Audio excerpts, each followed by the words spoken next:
Bilirsinizmi, təcili tibbi yardımda, yəni illərdə əzbərlədiyimiz bir qayda var idi, o dəyişdi. Söhbət travma xəstəsinə yanaşmadan gedir. Bəli, bəli. İndi çox kritik bir məqam var. Artıq, belə deyək, həyati təhlükəli qanaxmanı dayandırmaq, hava yolunu təmin etməkdən əvvəl gəlir. Bu, çox ciddi bir dəyişiklikdir. Elədir. Bugün məhz bu əsaslı dəyişikliyi və travma qiymətləndirməsinin digər vacib yeniliklərini sizinlə birlikdə, belə deyək, dərindən araşdıraq. Hə, çox yaxşı olar. Bugün sizin də istinad etdiyiniz mənbələr Acilçinet saytındakı tibbi məqalələr əsasında travma xəstələrinin ilkin qiymətləndirilməsindəki yenilikləri, xüsusən də XABCD adlanan yeni yanaşmanı müzakirə edəcəyik. Aha. Və təbii ki, uşaq travmasının böyüklərdən nə ilə fərqləndiyini. Məqsədimiz bu həyat qurtaran addımların məntiqini və uşaqlara niyə fərqli yanaşmalı olduğumuzu anlamağınıza kömək etməkdir. Əla. Əlimizdəki mənbələr də birbaşa sahədə çalışan mütəxəssislər üçün yazılıb, yəni ən son yenilikləri əks etdirir. Gəlin onda elə birbaşa bu yenilənmiş HBCD yanaşmasının detallarına keçək. Bu hərflər nəyi ifadə edir və niyə sıra dəyişdi axı? Başlayaq elə ilk hərfdən X. Bu, İngiliscə exsanguinating hemorrhage, yəni həyati təhlükəli, kontrolsuz xarici qanaxmanın dayandırılmasını ifadə edir. X. Sıranın dəyişməsinin səbəbi əslində çox sadədir. Kütləvi xarici qanaxma bir neçə dəqiqə, hətta saniyələr içində ölümlə nəticələnə bilər. Yəni, hava yolu problemi də çox təhlükəlidir, amma nəzarətsiz qan itkisi daha sürətli öldürür. Aydındır. Deməli, sürət faktoru. Bəli, ona görə də əgər xəstədə fəvvarə kimi, yəni çox güclü qanaxma varsa, bizim ilk işimiz onu dayandırmaqdır. Əgər elə bir qanaxma yoxdursa, onda klassik A, B, C, D ardıcıllığı ilə gedirik. Ən çox prioritet tamamilə dəyişib. Bu cür qanaxmalar adətən haralarda olur və dayandırmaq üçün nə edirik? Praktikada yəni.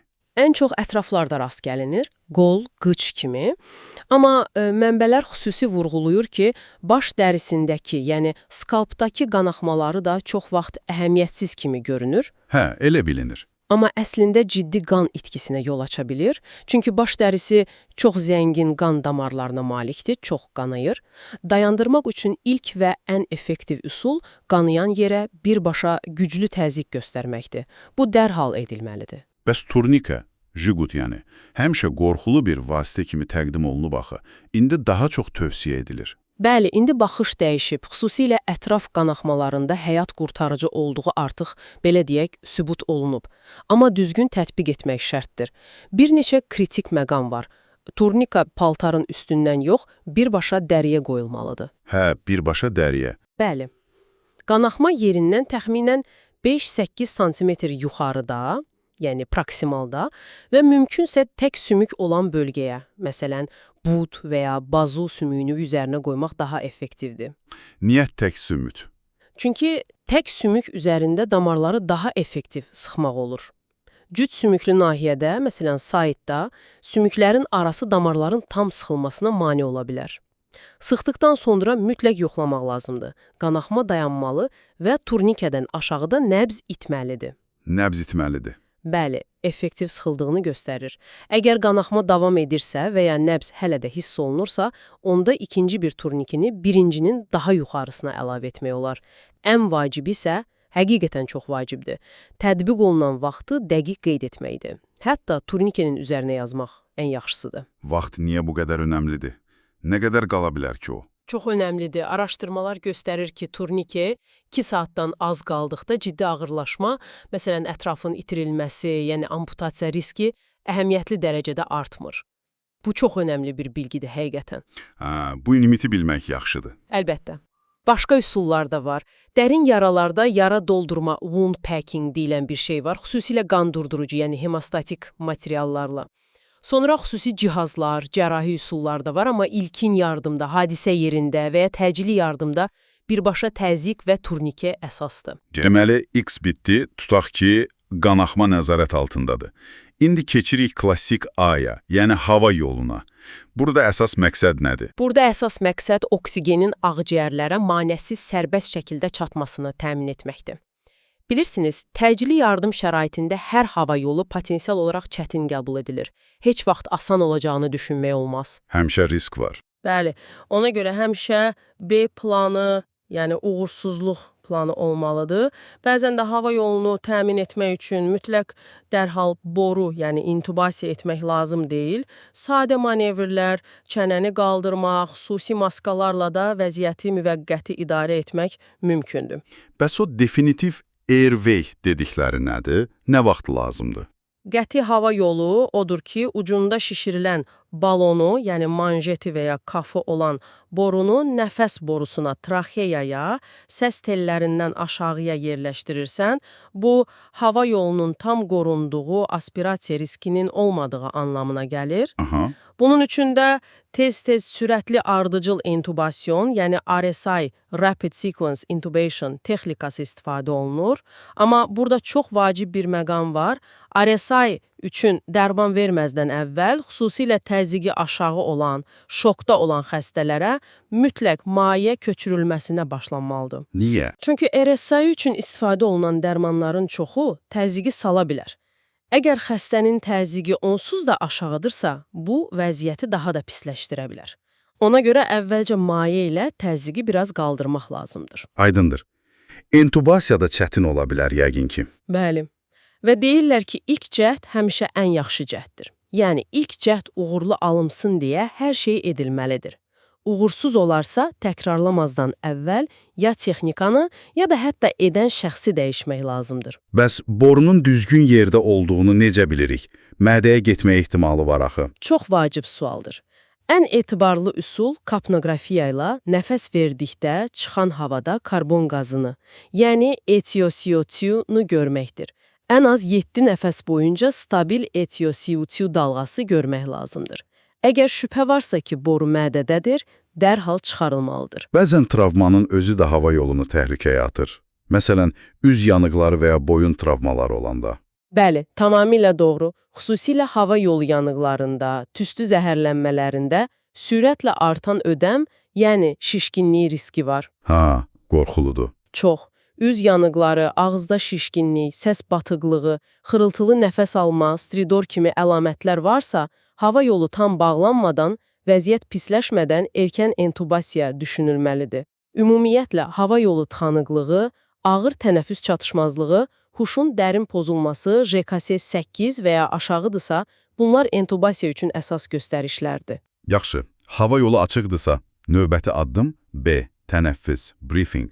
Burada nəyə diqqət edirik, nəyi yoxlayırıq? İlk iş, demək olar ki, bütün travma xəstələrinə yüksək axımlı oksigen verməkdir, adətən rezervuarlı maska ilə. Sonra isə tənəffüsün effektivliyini, yəni qaz mübadiləsinin normal gedib-getmədiyini izləmək lazımdır. Necə izləyirik? Bir neçə vasitə var. Pulsoksimetr ilə barmağa taxılan o cihazla qandakı oksigen səviyyəsi PO2 ölçülür.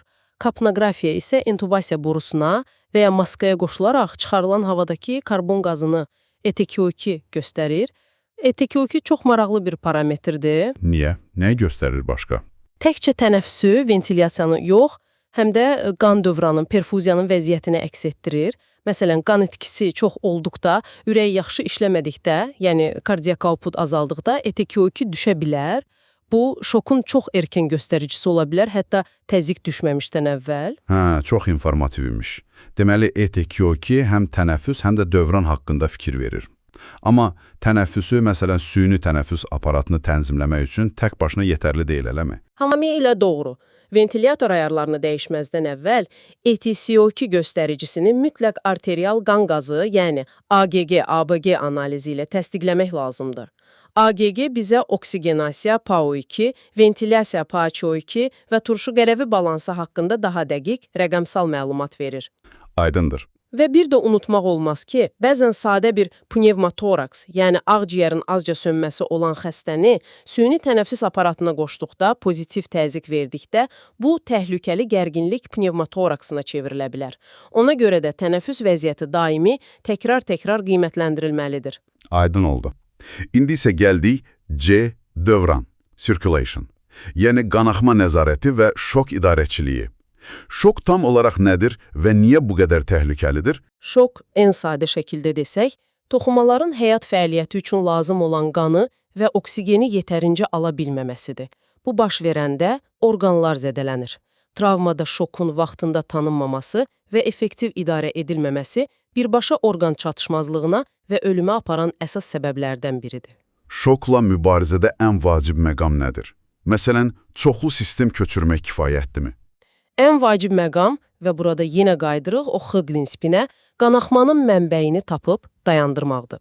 Yəni, belə bir bənzətmə var, vedrənin altındakı deşiyi bağlamadan onu suyla doldurmağın mənası yoxdur. Elə deyilmi? Hə, məntiqlidir. Maye köçürmək əlbəttə vacibdir, amma yalnız qanaxma nəzarət altına alındıqdan sonra qan təzyiqini qaldırmağa və orqanların qan təchizatını, yəni perfuziyasını bərpa etməyə kömək edir. Potensial daxili qanaxma yerləri də var ki, onları unutmaq olmaz.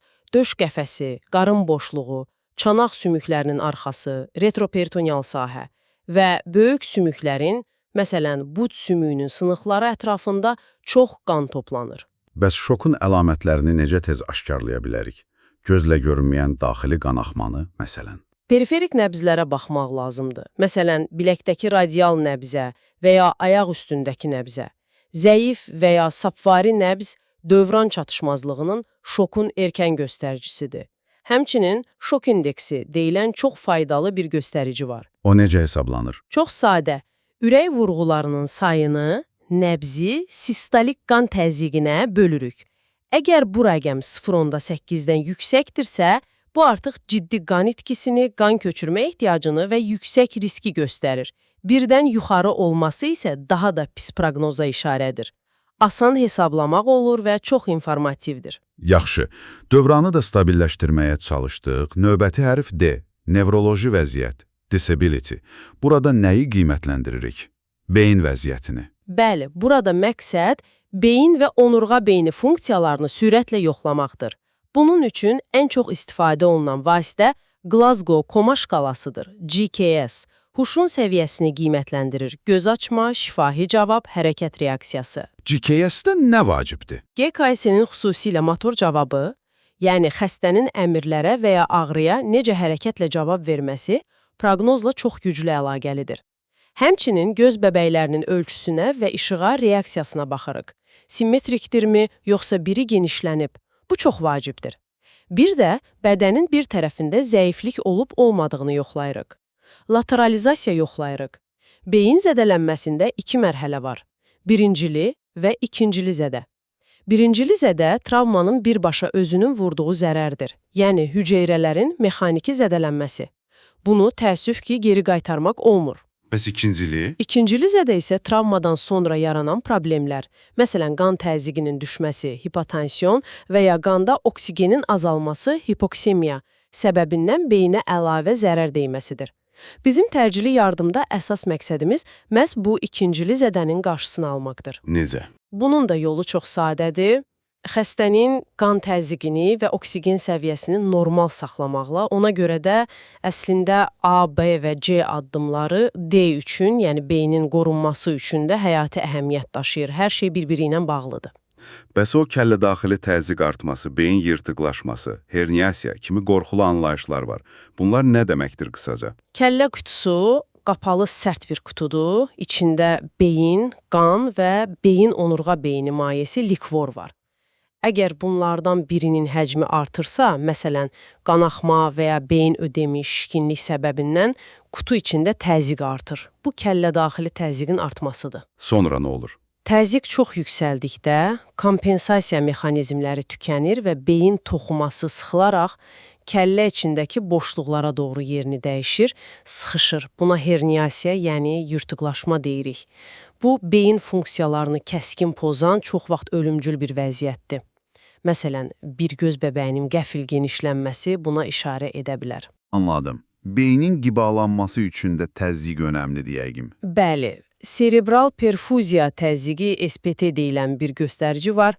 Bu, sadəcə qan təzyiqi ilə kəllə daxili təzyiqin fərqidir və beynin qanla nə dərəcədə təmin olunduğunu göstərir. Bunu da normal saxlamaq ikincili zədənin qarşısını almaq üçün çox vacibdir. Və nəhayət E hərfi soyundurma ətraf mühit, exposure environment. Bu nə deməkdir? Bu addım çox sadə görünə bilər, amma çox vacibdir. Xəstənin bütün paltarları çıxarılır ki, başdan ayağa, ön və arxadan tam müayinə edilsin.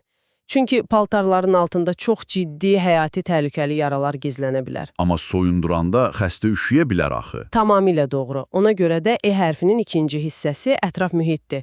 Yəni xəstəni tam müayinə etmək üçün soyundurarkən, eyni zamanda onun bədən temperaturunun düşməməsinin, yəni hipotermiyanın qarşısı alınmalıdır.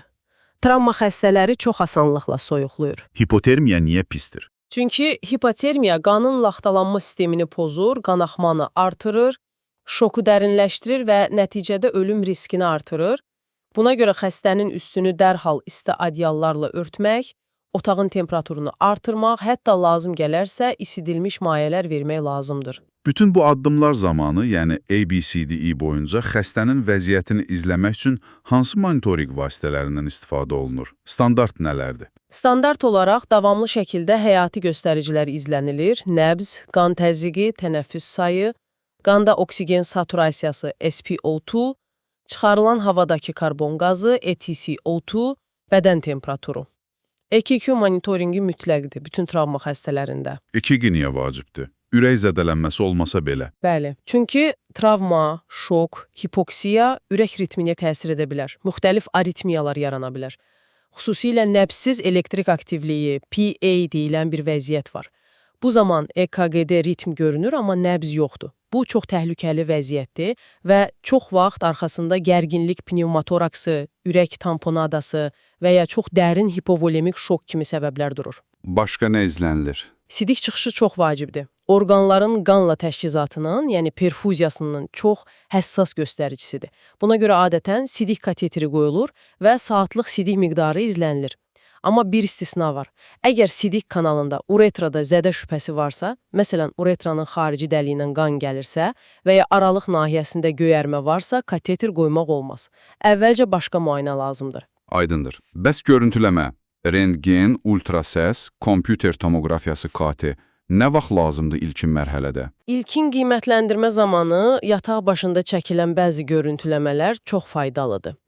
Məsələn, portativ rentgen ilə ağciyərlərin və çanağın vəziyyətinə baxmaq olar, amma xüsusilə FAST, travmada fokuslanmış ultrasəs müayinəsi çox dəyərlidir. FAST nədir? Bu, ultrasəs cihazı ilə çox sürətli şəkildə qarın boşluğunda və ya ürək ətrafında sərbəst maye, yəni qan olub-olmadığını yoxlamaqdır. Bir neçə dəqiqə çəkir, təkrarlana bilir, xəstəni yerindən tərpətmədən edilir və çox informativdir. Bəs KT? O daha dəqiq deyilmi? KT əlbəttə daha detallı məlumat verir, amma bir neçə şərti var. Birincisi, KT müayinəsi üçün xəstəni reanimasiya otağından çıxarıb başqa yerə aparmaq lazımdır. Bu, yalnız vəziyyəti stabil olan xəstələr üçün mümkündür. Qeyri-stabil xəstəni aparmaq olmaz. Qətiyyən. İkincisi, əgər xəstənin təcili əməliyyata ehtiyacı varsa, KT çəkməklə vaxt itirmək olmaz. Birbaşa əməliyyat alınmalıdır. Yəni, KT yalnız hemodinamikası stabil, təcili cərrahi müdaxiləyə ehtiyacı olmayan xəstələrdə və reanimasiya prosesini ləngitməyəcəksə istifadə edilməlidir. Çox aydın oldu. Beləliklə, yetkin travma xəstəsinə ilkin yanaşmanın əsaslarını, o cümlədən yeni ABCDE prinsipini müzakirə etdik. İndi isə gəlin uşaqlara keçək. Çünki mənbələrdə də dəfələrlə vurğulandığı kimi, uşaqlar kiçik böyüklər deyil. Onların travmaya reaksiyası, yanaşması tamamilə fərqlidir. Tamamilə doğrudur və bu fərqləri bilmək, yadda saxlamaq həyati əhəmiyyət daşıyır. Çünki statistikaya görə uşaqlarda travma sonrası qarşısı alına bilən ölümün ən başlıca səbəbi məhz oksigenasiya və ventilyasiya problemləridir. Yəni hava yolu və tənəffüs. Bəli, məhz hava yolu və tənəffüs idarəçiliyindəki səhvlər və ya gecikmələr böyüklərə nisbətən daha tez və daha çox ölümcül nəticələrə gətirib çıxarır. Ona görə uşaqlarda A və B hərfləri xüsusi diqqət tələb edir. Uşaqları böyüklərdən fərqləndirən əsas anatomik və fizioloji məqamlar nələrdir? Niyə eyni gücdə bir travma onlara fərqli təsir edir? Bir neçə əsas səbəb var. Birincisi, anatomik olaraq başları bədənlərinə nisbətən daha böyük və ağırdır. Bu da baş və xüsusilə boyun travması riskini artırır. Yıxılanda adətən başlarından dəyirlər. Elədir. İkincisi, onların sümükləri, xüsusən də qabırğaları daha elastikdir, tam sümükləşməyib. Bu o deməkdir ki, məsələn, ağciyər və ya qaraciyər kimi daxili orqanlarda ciddi zədə olsa belə, qabırğalar sınmaya bilər. Yəni, sınıq olmaması ciddi zədə olmadığını göstərmir. Bu da aldadıcıdır. Çox. Üçüncüsü, bədən səthləri çəkilərinə nisbətdə daha genişdir. Bu səbəbdən ətraf mühitdə daha çox istilik itirirlər və daha tez soyuyurlar. Yəni, hipotermiya riski uşaqlarda böyüklərə nəzərən qat-qat yüksəkdir. Və ən əsas məqamlardan biri də qan itkisinə, yəni hipovolemiyaya reaksiyaları fərqlidir. Necə fərqlidir? Bu bizi necə aldada bilər? Bəli, çox asanlıqla aldada bilər. Uşaqların qan dövran sistemi, ürək-damar sistemi kompensasiya etmək üçün böyük rezervlərə malikdir. Yəni, onlar əhəmiyyətli dərəcədə qan itirsələr belə, qan təzyiqləri uzun müddət normal qala bilər, kompensasiya edirlər. Təzyiq normaldırsa, deməli hər şey qaydasındadır kimi düşünə bilərik. Məhz, amma təzyiq düşməyə başlayanda bu artıq çox gec ola bilər. Bu, adətən qan həcminin təxminən 40-45%-ni itirildiyini göstərir ki, bu da çox kritik bir həddir. Buna görə də uşaqlarda şokun erkən əlamətlərinə fokuslanmaq lazımdır, təzyiqə yox. Erkən əlamətlər nədir bəs? Ürək döyüntüsünün sınınsızlığı, sürətlənməsi, takikardiya və dəri perfuziyasının pozulması. Yəni, dəri solğun, soyuq, mərmər kimi ləkəli olur, dırnaq yatağına basıb buraxdıqda rəngin geri qayıtması, kapillyar dolma müddəti uzanır. Bunlar təzyiq düşmədən çox-çox əvvəl ortaya çıxan həyazan siqnallardır. Bunlara diqqət etmək lazımdır. Bu çox vacib bir nöqtədir, həqiqətən. Bəs idarə etmədə, xüsusən o kritik olan hava yolu və maye köçürmədə nə kimi fərqlər var uşaqlarda? Hava yolunda bayaq dediyim kimi anatomik fərqlər var. Dilləri nisbətən böyükdür, qırtlaqları, larynx daha öndə və yuxarıda yerləşir. Bu, entubasiyanı bir qədər fərqli edir, bəzən daha çətinləşdirir. Artıq protokollar dəyişib, uşaqlarda da böyüklərdəki kimi manjetli, yəni kaflı entubasiya borularına üstünlük verilir. Amma manjetin təzyiqinə çox diqqət etmək lazımdır ki, traxeyanı zədələməsin. Bəs damar yolu uşaqlarda çətin olur axı. Çox çətin olur, bəli. Əgər bir neçə cəhddə periferik vena yolu açmaq mümkün olmursa, ki bu şokda olan uşaqda tez-tez rast gəlinir, heç vaxt itirmədən dərhal sümük daxili intraossius, IO iynə yerləşdirilməlidir. Sümüyə iynə, o necə olur? Xüsusi iynə ilə adətən qamış sümüyünün yuxarı hissəsinə proksimal tibia və ya bud sümüyünün aşağı hissəsinə distal femur yeridilir. Bu, sümük iliyinə birbaşa maye və dərman yeritməyə imkan verən çox sürətli, effektiv və təhlükəsiz bir yoldur. Damar yolu qədər effektivdir. Maraqlıdır. Bəs maye köçürmə dozaları necədir? Maye köçürməsinə, yəni resuscitasiyaya gəldikdə ilkin olaraq hər kiloqram çəkiyə görə hesablanır. İlk bolus olaraq hər kiloqrama 20 mg kristaloid maye, məsələn, fizioloji məhlul və ya ringer laktat verilir. Əgər buna cavab yoxdursa və ya ciddi qanaxma şübhəsi varsa, o zaman hər kiloqrama 10 mg qan, eritrosit kütləsi və ya tam qan köçürülür. Yəni əvvəl maye, sonra qan. Bəli, cavaba görə. Və uşaqlarda da böyüklərdə olduğu kimi artıq balanslaşdırılmış resusitasiya deyilən yanaşmaya, yəni təkcə eritrosit yox, plazma və trombositləri də müəyyən nisbətdə verən yanaşmaya üstünlük verilir, əgər kütləvi transfuziya lazım olarsa. Nevroloji qiymətləndirmədə də fərq var idi deyəsən. GCS uşaqlarda necə tətbiq olunur? Bəli, GCS böyüklər üçün hazırlanıb. Danışa bilməyən, əmrləri başa düşməyən kiçik uşaqlar üçün GCS-in xüsusilə şifahi cavab hissəsi onların yaşına uyğunlaşdırılıb. Xüsusi pediatrik GCS cədvəlləri var. Beyinləri də fərqlidir yəqin. Bəli, onların beyinləri hələ tam inkişaf etmədiyi üçün ikincili zədəyə, yəni oksigensizliyə və təzyiq düşməsinə qarşı daha həssasdırlar. Onurğa beyni zədələnmələrində isə uşaqlarda SCIORA deyilən bir vəziyyət daha çox rast gəlinir. SCIORA, o nədir? Bu, İngiliscə Spinal Cord Injury Without Radiographic Abnormality sözlərinin baş hərfləridir. Yəni, rentgen və ya KT-də heç bir sınıq, çıxıq və ya başqa bir anormallıq görünmədiyi halda onurğa beyninin özünün zədələnməsidir. Çünki onların bağları, sümükləri daha elastikdir, onurğa beyni zədələnə bilir, amma sümüklər yerinə qayıdır və görüntüdə heç nə görünmür. Çox maraqlı və təhlükəli bir vəziyyətdir. Görüntüləmə üsulları ilə bağlı uşaqlarda xüsusi diqqət edilməli başqa məqam nədir? Ən vacib məqam, bayaq da toxunduğumuz kimi, radiasiya riskidir. Uşaqlar böyüməkdə olan orqanizm olduqları üçün şüalanmanın uzun müddətli təsirlərinə, xüsusilə gələcəkdə xərçəngəməli gəlmə riskinə daha həssasdırlar. Ona görə KT-dən qaçmaq lazımdır. Mümkünsə, bəli. Yəni, kompüter tomoqrafiyası kimi yüksək şüa verən müayinələr yalnız mütləq lazım olduqda, yəni müalicə taktikasını dəyişəcəksə və başqa alternativ üsul, məsələn, USM və ya MRT yoxdursa edilməlidir. Və həmişə ən aşağı mümkün doza prinsipi gözlənilməlidir. FAST kimi ultrases müayinələri isə şüalanma olmadığı üçün uşaqlarda daha təhlükəsiz və üstünlük verilən bir üsuldur. Və təəssüf ki, uşaq travması ilə qarşılaşdıqda xüsusilə hekayə tam aydın deyilsə, həmişə ağlımızın bir küncündə olması gərəkən çox həssas bir mövzu da var, uşaq istismarı. Bəli, çox ağır, amma toxunulması mütləq vacib olan bir mövzu. Hansı hallarda, hansı zədələrdə bundan şübhələnməliyik? Qırmızı bayraqlar nələrdir?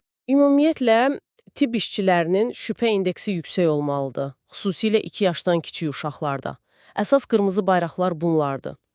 Valideynin və ya baxıcının izah etdiyi hadisə ilə uşağın zədəsinin ağırlığı və ya tipi arasında uyğunsuzluq varsa, valideynlərin hekayələri bir-birinə uyğun gəlmirsə və ya dəyişirsə, hadisənin mexanizmi inandırıcı deyilsə və bəzi spesifik zədə nümunələri var ki, onlar çox şübhəlidir. Məsələn? Məsələn, bədənin fərqli yerlərində, fərqli sağalma mərhələlərində olan çoxsaylı göyərmələr, ağız ətrafında, dodaq içində, qulaq arxasında, boyunda və ya genital perianal bölgədə olan zədələr, göyərmələr, hələ yeriməyən bir körpədə ayaq sümüyünün sınığı, göz dibində xüsusi qanamalar, retinal hemoragiyalar və ya yanıq izləri, məsələn, siqaret basma izi kimi, dairəvi yanıqlar və ya əlcək, corab kimi sərhədləri kəskin olan isti suya batırılma yanıqları. Çox dəhşətlidir bunları eşitmək.